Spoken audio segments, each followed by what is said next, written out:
Hyderabad GHMC ప్రధాన కార్యాలయంలో mayor Gadwal Vijayalakshmi అధ్యక్షతన నేడు చివరి కౌన్సిల్ మీటింగ్ జరగనుంది. ప్రస్తుత పాలక మండలి పదవీకాలం ఫిబ్రవరి 10తో ముగియనున్న నేపథ్యంలో ఇదే చివరి సమావేశం కావడం విశేషం.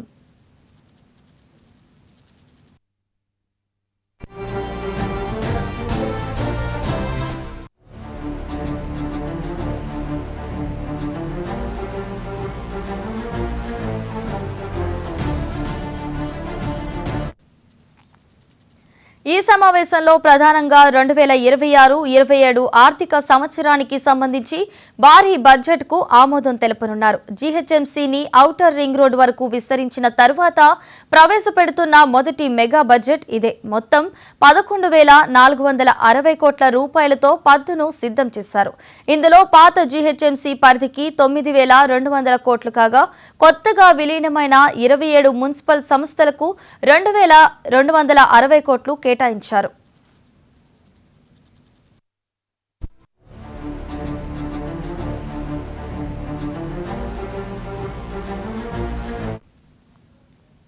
మరోవైపు ఫిబ్రవరి 11న జీహెచ్ఎంసీ రూపురేఖలు మారబోతున్నాయి. దీనిని 3 కార్పొరేషన్లుగా విభజిస్తూ ప్రభుత్వం అధికారిక ప్రకటన చేసే అవకాశం ఉంది. 12 జోన్లు, 60 సర్కిళ్లు, 300 వార్డుల విస్తీర్ణాన్ని దృష్టిలో ఉంచుకొని భారీ బడ్జెట్ను రూపొందించారు. ఇక ఇదే అంశానికి సంబంధించి మరింత సమాచారాన్ని స్పెషల్ కరెస్పాండెంట్ రామ్ నరేష్ అందిస్తారు. రామ్ నరేష్, చెప్పండి, మేయర్ గద్వాల్ విజయలక్ష్మి అధ్యక్షతన జరిగే ఈ సమావేశానికి కీలక అజెండా ఏంటి? జీహెచ్ఎంసీకి సంబంధించిన చివరి కౌన్సిల్ సమావేశం అంటే బడ్జెట్ సమావేశం అయితే మరికొద్ది సేపట్లో ప్రారంభం కానుంది. జీహెచ్ఎంసీ మేయర్ గద్వాల విజయలక్ష్మి అధ్యక్షతన సమావేశం ప్రారంభం అవుతుంది. దీనికి సంబంధించి అంటే ప్రధానంగా ఈ బడ్జెట్ ఏదైతే ఈ కౌన్సిల్ మీటింగ్ ఉందో ఇది 2026-27 జీహెచ్ఎంసీ బడ్జెట్ ఆమోదం కోసం అని చెప్పేసి ఈ కౌన్సిల్ మీటింగ్ అయితే నిర్వహిస్తున్న పరిస్థితి ఉంది. దాదాపు అంటే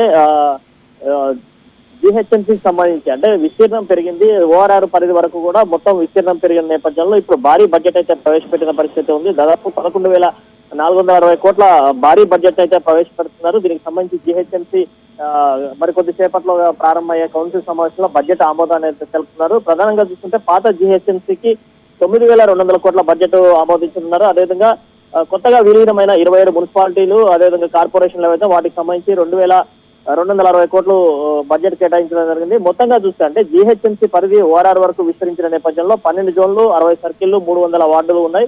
వీటిని దృష్టిలో పెట్టుకుని 2026-27కి సంబంధించిన భారీ బడ్జెట్ అయితే ప్రవేశపెట్టడం జరిగింది. గతంలో ఏదైతే బడ్జెట్ ఉందో దానికి రెట్టింపు బడ్జెట్ అయితే ఈసారి పెట్టిన పరిస్థితి ఉందని చెప్పుకోవచ్చు. ఎందుకంటే ఈ ప్రస్తుతం ఉన్న పాలక మండలికి సంబంధించిన ఇదే చివరి సమావేశం కావడంతో ఈ సమావేశంలోనే బడ్జెట్ కి సంబంధించి ఆమోదం తెలపాలని చెప్పి నిర్ణయించడం జరిగింది. ఎందుకంటే ఫిబ్రవరి 10తో ఇప్పుడు ప్రస్తుతం ఉన్న పాలక మండలి గడువు ముగుస్తున్న నేపథ్యంలో ఇది చివరి సమావేశంగా మారింది. ఈ సమావేశంలో కేవలం బడ్జెట్ కి సంబంధించిన అంశాలనే ప్రస్తావించే అవకాశాలు ఉన్నాయి. బడ్జెట్ ఆమోదం తెలిపిన తర్వాత సభ నిరవధికంగా వాయిదా పడే అవకాశాలు అయితే ఉన్నాయని తెలుస్తుంది. దీనికి సంబంధించి అంటే ఇప్పటికే కార్పొరేటర్లంతా కూడా ఇప్పటికే జిహెచ్ఎంసీ కార్యాలయానికి చేరుకోవడం జరిగింది. అన్ని పార్టీలకు సంబంధించిన కార్పొరేటర్లంతా జిహెచ్ఎంసీ కార్యాలయం చేరుకోవడం జరిగింది. మరికొద్ది సేపట్లో జిహెచ్ఎంసీ మేయర్ గద్వాల విజయలక్ష్మి ఆధ్వర్యంలో ఈ సమావేశం అయితే ప్రారంభమవుతుంది. అయితే ఈ సమావేశంలో ప్రధానంగా ఏదైతే గతంలో ఈ పాలక మండలి ఏర్పడినప్పటి నుంచి కూడా చాలా సమస్యలు పెండింగ్ లో ఉన్నాయి. ఆ సమస్యలపై నిలదీయాలని చెప్పేసి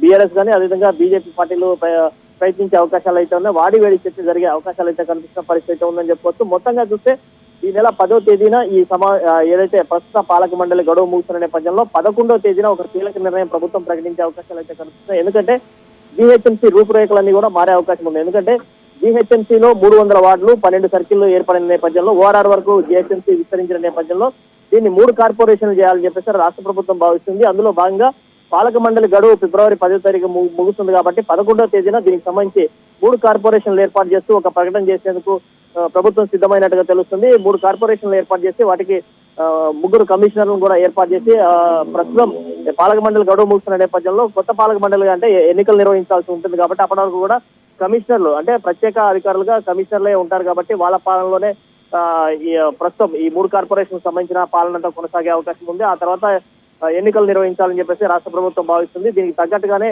అన్ని కూడా ఏర్పాట్లు జరుగుతున్న పరిస్థితి ఉంది. మరికొద్ది సేపట్లో అయితే మాత్రం జీహెచ్ఎంసీ ప్రధాన కార్యాలయంలో ఈ బడ్జెట్ కి సంబంధించిన జనరల్ బాడీ సమావేశం అయితే జరుగుతుంది. దీంట్లో ఏదైతే బడ్జెట్ ఆమోదించాలనుకున్నారో ఆ బడ్జెట్ పైన చర్చ జరిగే అవకాశం ఉంది. దీంతో పాటు ఒక్కొక్క కౌన్సిలర్ కి 2 కోట్లు కేటాయిస్తామని చెప్పేసి రాష్ట్ర ప్రభుత్వం ప్రకటించింది. ఇప్పటికే జీహెచ్ఎంసీ తరఫున 1 కోటి రూపాయలు ఇవ్వడం జరిగింది. మిగతా 1 కోటి రూపాయలు ఇన్ఛార్జి మంత్రి ఇస్తారని చెప్పేసి అన్నారు. దానిపై ఇటు బీజేపీ కానీ అదేవిధంగా ఇటు